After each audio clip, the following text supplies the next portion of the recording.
दो ब्रांच में अपन डिवाइड करेंगे। एक अपन कहेंगे फ्लूइड स्टैटिक्स, फ्लूइड रेस्ट में है और उसकी स्टडी जब अपन करेंगे that is fluid static, and second one is fluid dynamics.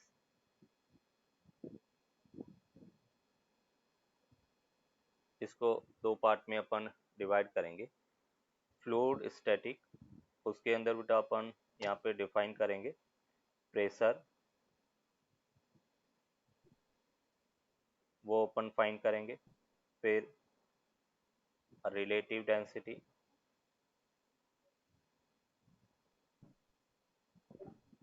वो अपन फाइंड करेंगे। पास्कल्स लॉ, ये अपन देखेंगे। और जब अपन फ्लूइड डायनेमिक्स की बात कर रहे हैं तो उसके अंदर types of fluid flow,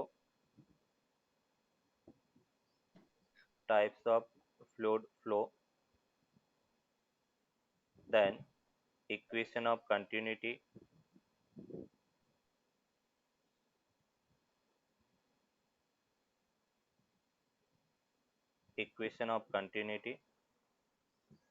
types of fluid flow, equation of continuity, then with a Bernoulli's equation,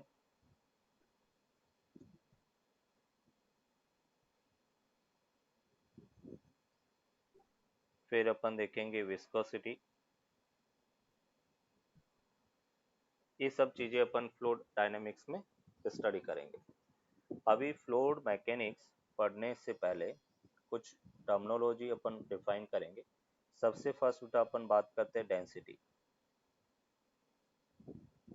और density of any substance that is equals to what, तो हम ये कह सकते हैं मास अपॉन वॉल्यूम। कोई भी सब्सटेंस है उसका mass upon volume, mass by volume, वो डेंसिटी होगा। ऐसा यूनिट की बात करें तो किलोग्राम पर मीटर क्यूब, ये डेंसिटी का फॉर्मूला है। Mass of the substance upon volume मतलब किलोग्राम पर मीटर क्यूब। अगर हम सीजीएस यूनिट की बात करें, सीजीएस यूनिट, तो सीजीएस यूनिट बेटा कितना होता है, दैट इज ग्राम पर सीसी, या हम लिख सकते हैं ग्राम पर सेंटीमीटर क्यूब। सेंटीमीटर क्यूब को शॉर्ट में अपन सीसी लिखते हैं। क्लियर बेटा। अगर हम डेंसिटी की बात हाँ करें, सर। डेंसिटी में अपन कहेंगे कि हम डेंसिटी ऑफ वाटर उसको याद रखेंगे। तो डेंसिटी ऑफ वाटर, क्योंकि फ्लूइड पढ़ रहे हैं और फ्लूइड में वाटर को अपन पढ़ेंगे, और वाटर में अपन कह रहे कि उसकी डेंसिटी जगह जगह क्वेश्चन के अंदर अपन यूज करेंगे। तो density of water that is equals to 10⁻³ kilogram per metre cube है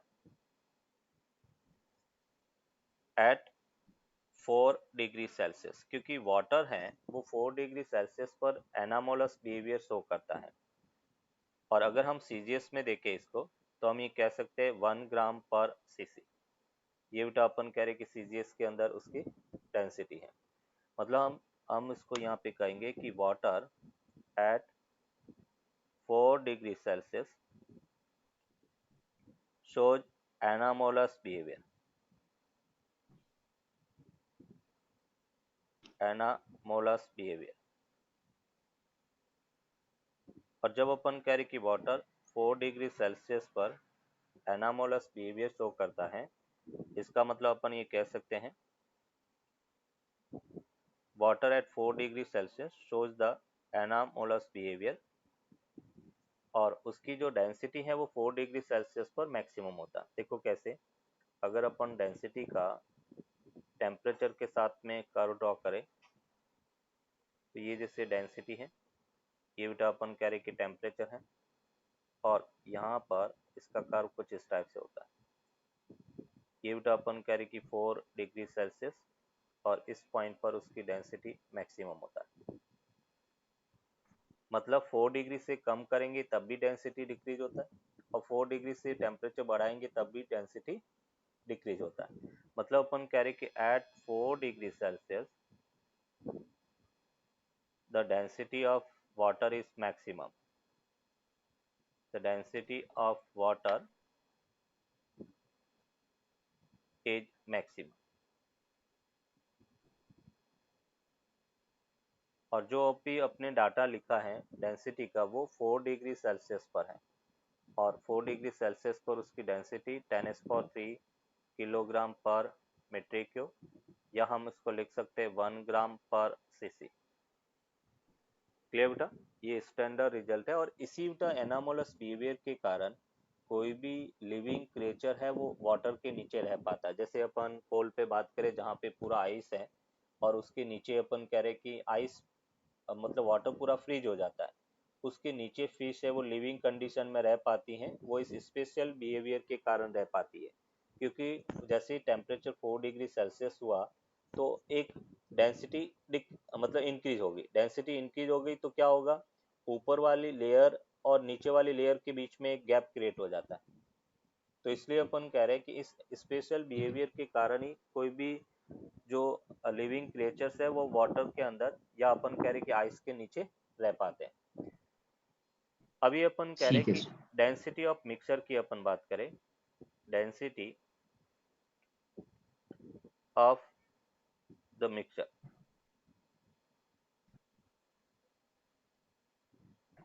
कोई लिक्विड का या दो लिक्विड का मिक्सचर है और उसका डेंसिटी अपने को पूछा जाए तो कैसे फाइंड करेंगे। जैसे अपन केस 1 देख रहे हैं, हम कह रहे कि एक लिक्विड जिसकी डेंसिटी बेटा ρ1 है और उसका मास m1 है, दूसरा ρ2 और उसका मास m2 है। दो लिक्विड है, एक की डेंसिटी ρ1 जिसका मास m1 है और दूसरा m2 मास है और डेंसिटी उसकी ρ2 है। इस दोनों को मिक्स किया गया है, और जब अपन मिक्स करते हैं और अपनी को पूछा गया कि बताओ मिक्सर की डेंसिटी क्या है, वो अपनी को फाइंड करना। तो मिक्सर की डेंसिटी बेटा फाइंड करने के लिए डेंसिटी क्या होता है, जनरल फॉर्मूला बेटा मास अपॉन वॉल्यूम। डेंसिटी होता है मास अपॉन वॉल्यूम, और मास को बेटा अपन लिख सकते हैं m1 प्लस m2 बेटा, ये मास हो गया। और वॉल्यूम को अपन क्या लिखें, देखो वॉल्यूम गिवन नहीं है तो वॉल्यूम को अपन लिख सकते हैं v1 प्लस v2। v1 को इन टर्म्स ऑफ मास बेटा अपन देखें तो वॉल्यूम को अपन लिख सकते हैं m1 अपॉन बेटा ρ1, एंड v2 को अपन लिखेंगे m2 अपॉन ρ2। ये दोनों वैल्यू अपन यहाँ पे पुट करेंगे तो ये अपने को मिला m1 plus m2 upon m1 upon ρ1 plus m2 upon ρ2 है। मतलब हम इसको कह सकते हैं कि ρ1 ρ2 इंटू बेटा m1 plus m2 upon m1 ρ2 plus m2 ρ1 के इक्वल हो।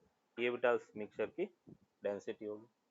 अभी इसमें एक स्पेशल केस देखें कि if m1 equals to m2, दोनों लिक्विड का मास इक्वल है, तो उस केस में अपन कह रहे हैं कि जो मिक्सर की डेंसिटी है वो हमें मिलेगा 2 ρ1 ρ2 upon ρ1 plus ρ2।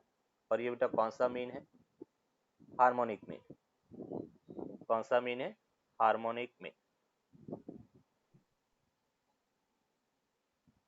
That is harmonic mean.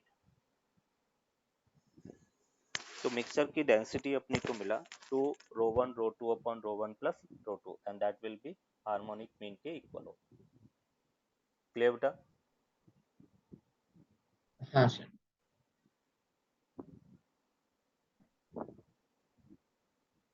अभी केस 2 अपन देख ले, और केस 2 में अपन कह रहे कि जैसे एक लिक्विड जिसका वॉल्यूम v1 है,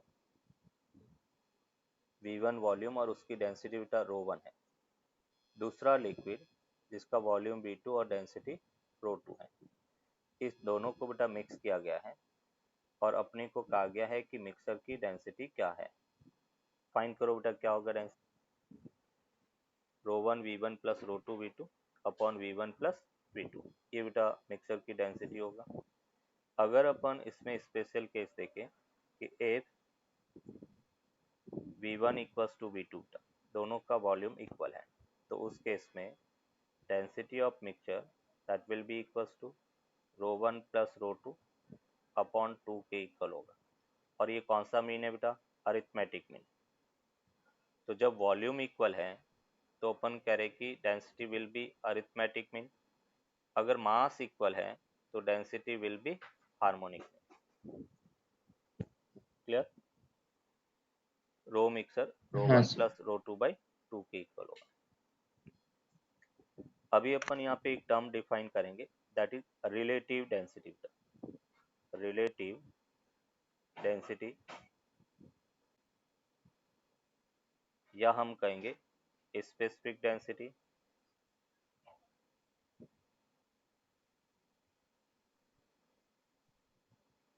या हम इसको स्पेसिफिक ग्रेविटी भी कह सकते हैं। स्पेसिफिक ग्रेविटी, इन तीनों का मीनिंग सेम है, रिलेटिव डेंसिटी या स्पेसिफिक डेंसिटी या स्पेसिफिक ग्रेविटी। अभी अपन कह रहे हैं कि रिलेटिव डेंसिटी अगर अपने को फाइंड करना तो क्या होगा, तो हम ये कह सकते हैं density of any substance, density of any substance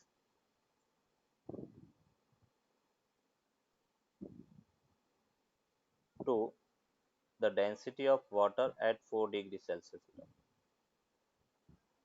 Density of water at 4 degree Celsius। और डेंसिटी ऑफ एनी सब्सटेंस मतलब अपन कह रहे कि रो एस और रो डब्ल्यू कितने पे बेटा, 4 डिग्री सेल्सियस। इसको अपन रिलेटिव डेंसिटी या स्पेसिफिक डेंसिटी या बेटा अपन स्पेसिफिक ग्रेविटी कहेंगे। अभी देखो ये relative density ratio of the density है, इसका मतलब अपन कहेंगे unitless and dimensionless. Relative density is unitless and dimensionless है, एक नंबर होता है, यूनिटलेस एंड डायमेंशनलेस। क्लियर? अभी जैसे फॉर एग्जांपल हाँ सर। हमें ऐसा कहा गया है कि रिलेटिव डेंसिटी कोई भी सब्सटेंस है उसकी बेटा 0.6 है।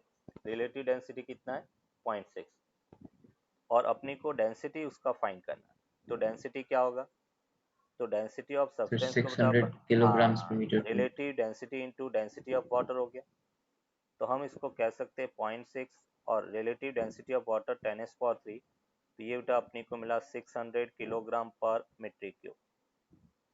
ये उसकी डेंसिटी ऑफ सब्सटेंस होगा 0.6 into 10⁻³ and that will B 600 kilogram पर मीट्रिक क्यूब। क्लियर?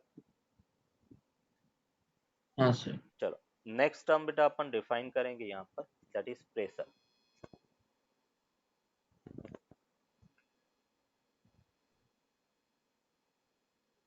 प्रेशर को अपन P से डिनोट करेंगे। अब प्रेशर है क्या, तो हम यहाँ पर कह सकते हैं the force, the perpendicular force, sorry, the force per unit area बेटा, the force per unit area is called pressure। और जब भी अपन कह रहे कि हम प्रेशर अगर फाइंड करते हैं तो प्रेशर को अपन लिखेंगे फोर्स का वो कंपोनेंट जो सरफेस के परपेंडिकुलर होता है। तो एप परपेंडिकुलर अपॉन बेटा surface area, app perpendicular upon surface area, ये अपन कह रहे कि प्रेशर का फॉर्मूला है। अभी यहाँ पे अगर हम इसके एसआई यूनिट की बात करें तो एसआई यूनिट क्या होगा, न्यूटन पर मीटर स्क्वायर, और उसी को अपन क्या कहते हैं, पास्कल, न्यूटन पर, और ये बेटा अपन कह रहे कि पास्कल इसकी यूनिट है, न्यूटन पर मीटर स्क्वायर और पास्कल। इसके अलावा भी बहुत सारी प्रेशर की डिफरेंट डिफरेंट यूनिट है। तो डिफरेंट यूनिट्स ऑफ प्रेशर अगर अपन देखें तो different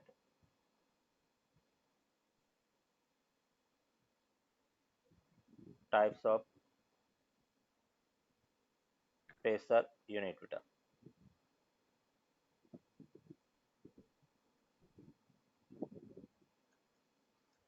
different types of pressure unit की अगर अपन बात करें तो फर्स्ट जो यूनिट है दैट इज एटीएम मीटर, उसको अपन पढ़ेंगे एटमॉस्फेरिक प्रेशर मीटर। क्या कहेंगे? Atmospheric pressure. और वन एटमॉस्फेरिक प्रेशर उसको एटीएम मीटर अपन लिखते हैं। तो वन एटमॉस्फेरिक प्रेशर किसके बराबर होगा? मतलब pressure due to atmosphere of the earth. Earth के एटमॉस्फेयर के कारण अर्थ की सरफेस पर जो प्रेशर है उसको वन एटमॉस्फेरिक प्रेशर कहेंगे। तो इसको अपन कहेंगे the pressure due to the atmosphere of the earth. Atmosphere due to the earth. Pressure due to the atmosphere of the earth.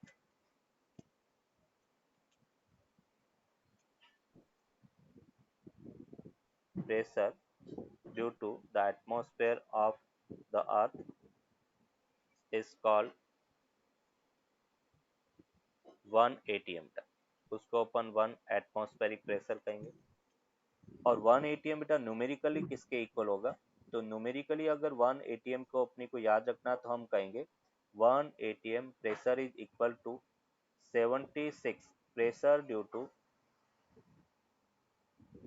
1 atm equals to pressure due to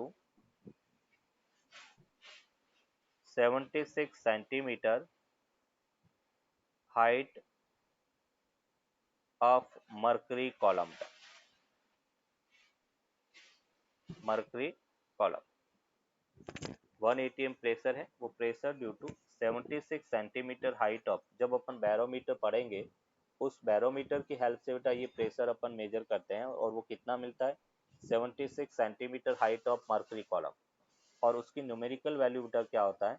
तो ये अपने पास होगा H mercury बेटा रो एच जी इंटू जी के equal है। और उसको जब अपन कैलकुलेट करेंगे 76 सेंटीमीटर को अपने 0.76 मीटर लिख दिया।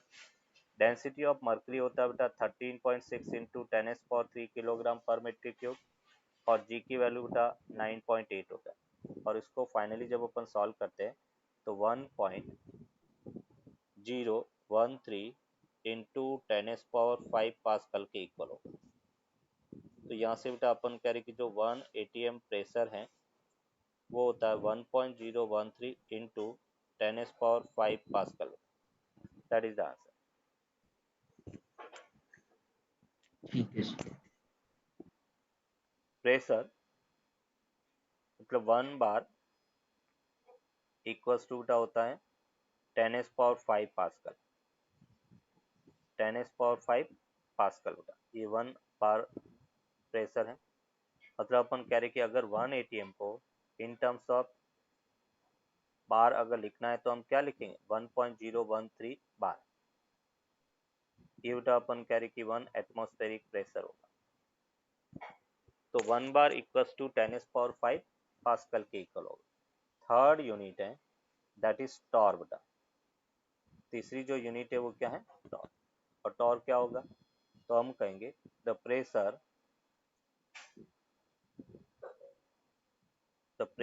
इक्वल टू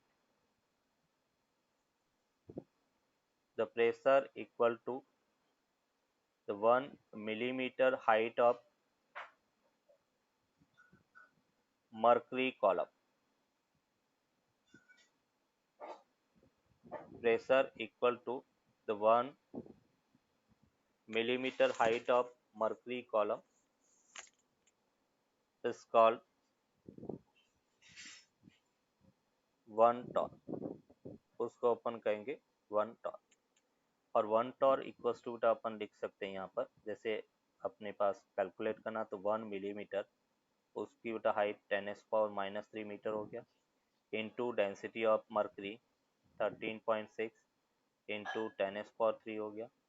और जी की वैल्यू बेटा 9.8 मीटर पर सेकेंड स्क्वायर। और ये जो प्रेशर है वो 133 पास्कल के इक्वल होगा। तो 1 torr that will be equals to 133 pascal बेटा। ये different types of pressure unit है। तो पहला एटीएम हो गया, दूसरा बार हो गया, और तीसरा बेटा टॉर है। एफ परपेंडिकुलर अपॉन बेटा एरिया, ये प्रेशर था। तो अगर हम फोर्स की बात करें तो फोर्स बेसिकली क्या होगा बेटा, P इंटू ए बेटा, और ये फोर्स होगा कहाँ पर, तो अपन कह रहे सरफेस के परपेंडिकुलर होगा। तो मैं अगर इस सरफेस की बात करता हूँ, टॉप सरफेस की बात करता हूँ, तो टॉप सरफेस पर बेटा फोर्स इधर होगा।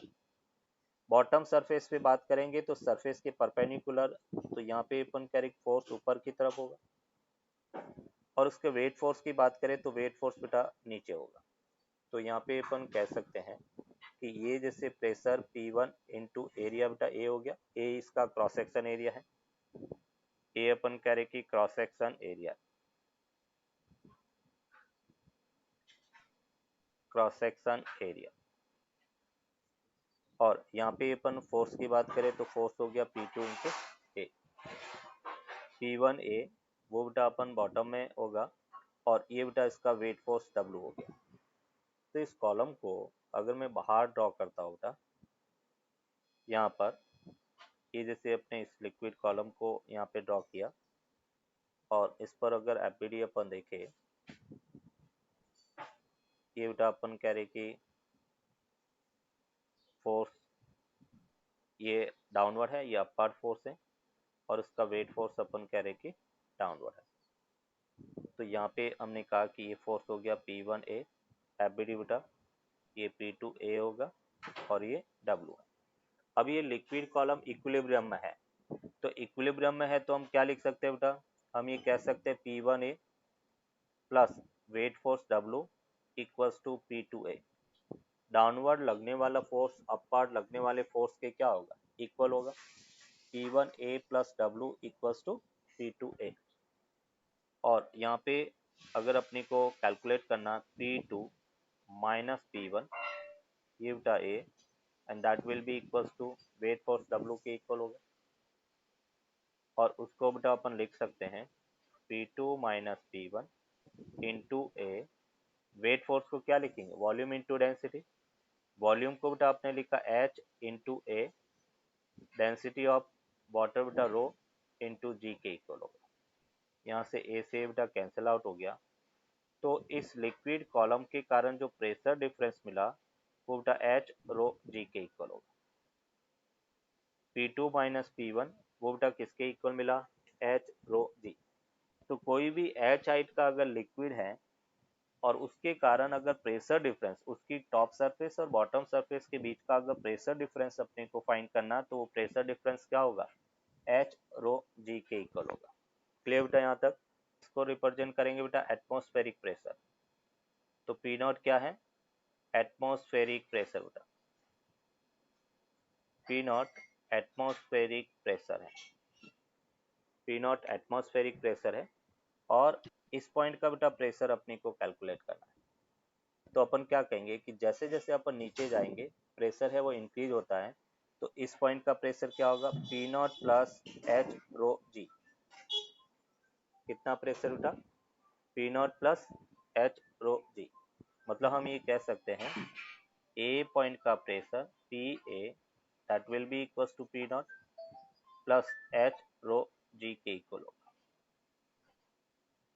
ए पॉइंट का pressure P not plus H rho g के इक्वल होगा। P नॉट यहाँ पर एटमॉस्फेरिक प्रेशर है, H बेटा अपन कह रहे कि लिक्विड कॉलम की हाइट है। कोई डाउट बेटा इसमें? No sir. अभी सेकेंड पॉइंट बेटा, सेकेंड पॉइंट में अपन कह रहे कि जैसे कंटेनर है। अभी बेटा आपको अगर पूछा जाए कि प्रेशर स्केलर क्वांटिटी है या वेक्टर, तो क्या बताओगे? Sir scalar. Scalar, good. Pressure है वो स्केलर क्वांटिटी है, बट प्रेशर की तो डायरेक्शन होती है। हम कह रहे कि प्रेशर डाउनवर्ड है, अपवर्ड है, तो वो प्रेशर की डायरेक्शन नहीं है, वो फोर्स की डायरेक्शन है। प्रेशर सभी डायरेक्शन में होता है। तो अगर अपन यहाँ पे ये कहेंगे कि प्रेशर जो है वो स्केलर क्वांटिटी है, pressure is the scalar quantity.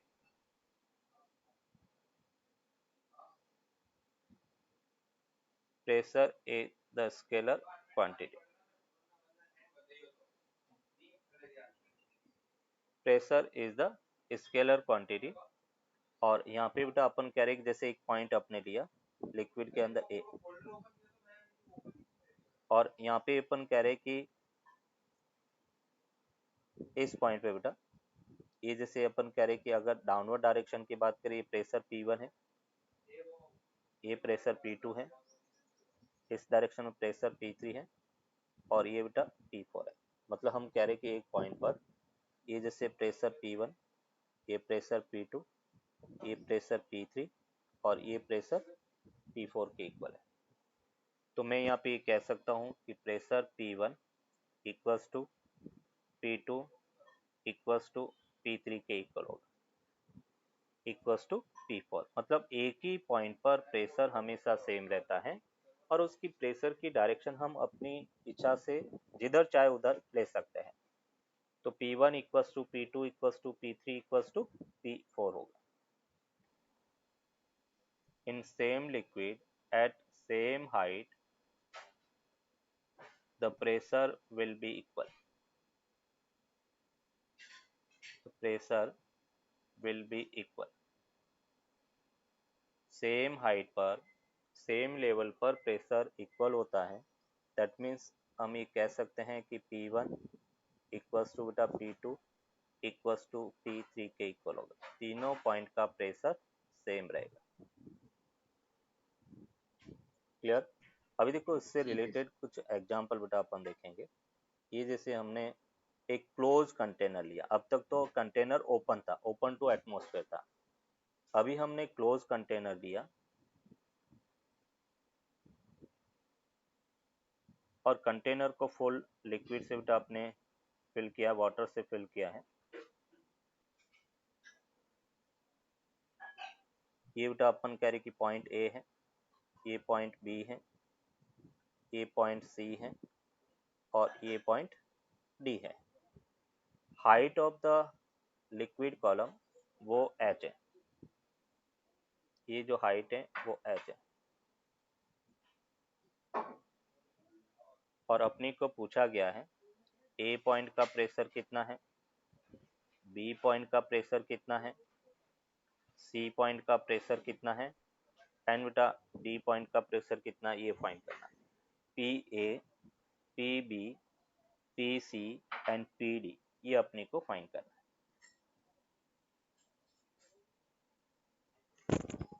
बोलो ए पॉइंट का प्रेशर कितना होगा? ये बेटा अपन कह रहे कि ए और जो अलग अलग पॉइंट है वो प्रेशर अपन अपने को फाइंड करना है। ये जैसे पॉइंट ए है, ये पॉइंट अपन कह रहे कि बी है, ये पॉइंट सी है और ये पॉइंट डी है। और अपन कह रहे कि ए पॉइंट का प्रेशर, बी पॉइंट का प्रेशर, सी पॉइंट का प्रेशर और ये डी पॉइंट का प्रेशर। बोलो ए पॉइंट का प्रेशर कितना होगा?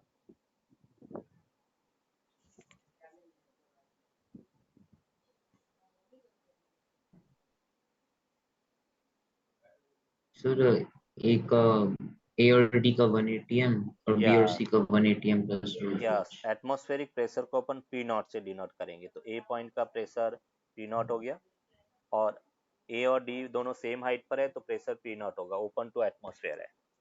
तो यहाँ का प्रेशर भी पी नॉट होगा, यहाँ का प्रेशर भी पी नॉट होगा। हम एटमॉस्फेरिक प्रेशर को पी नॉट से डिनोट करते हैं। बी पॉइंट का प्रेशर क्या होगा? तो बी पॉइंट का प्रेशर होगा pressure at point A plus row ji H बेटा, और ए का पी नॉट है तो हम इसको लिख सकते हैं P not plus row ji H. ये बी पॉइंट का प्रेशर हो गया। सी पॉइंट का प्रेशर क्या होगा? तो सेम बेटा अपन कह रहे P not plus row ji H, ये सी पॉइंट का प्रेशर होगा।